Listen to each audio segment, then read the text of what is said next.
அது நீங்க எல்லாம் உணரணும். அதுல முக்கியமான வாக்குறுதிகள், நம்மளோட வாழ்வாதாரம், தினசரி நம்ம அனுபவிக்கிற விஷயங்கள் நீங்க பாத்தீங்க அப்படின்னா, முதல்ல பால் விலைய குறைப்போம்னு சொன்னாங்க. ஆனா இங்க இருக்கிற தாய்மார்களுக்கு எல்லாம் தெரியும், இந்த ஆட்சி வந்த பிறகு எனக்கு தெரிஞ்சு பால் விலை மட்டும் 3 தடவை 4 தடவை ஏத்தி இருக்காங்க. கரண்ட் பில்லு குறைப்போம்னு சொன்னாங்க. ஆனா வந்த பிறகு எனக்கு தெரிஞ்சு 3 மடங்கு கரண்ட் பில் ஏறி இருக்கு.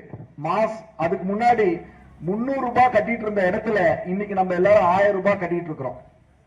அதே மாதிரி இந்த கரண்ட் ரீடிங் எடுக்கிறது 2 மாசத்துல இருந்து 1 மாசமா குறைப்போம்னு சொன்னாங்க. 1 மாசத்துக்கு ஒரு தடவை ரீடிங் எடுப்போம்னு சொன்னாங்க. அதுவும் இது வரையும் செயல்படுத்தல. கேஸ் சிலிண்டர் மானியத்துல கொடுக்கணும்னு சொன்னாங்க, அதுவும் செய்யல. பெட்ரோல் விலை டீசல் விலை குறைப்போம்னு சொன்னாங்க, அதுவும் குறைக்கல.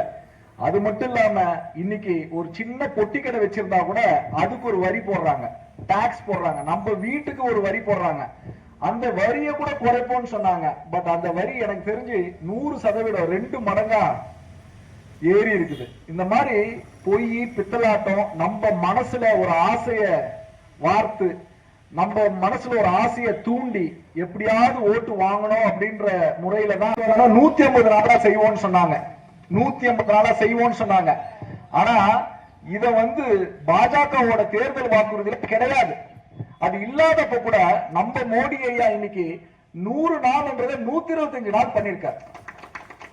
இவங்க கொடுத்த வாக்குறுதி 150 நாள், அதே 100 நாள் தான் இருக்குது. இன்னைக்கு அந்த 100 நாள்ன்றத மோடிய 125 நாளும் பண்ணப்போ அவர் பண்ண ஒரே ஒரு விஷயம், அந்த மகாத்மா காந்தி என்ற பேரை எடுத்துட்டு வேற பேர்ல கொண்டு வந்திருக்கிறாங்க, புதிய திட்டம்ன்றதுனால.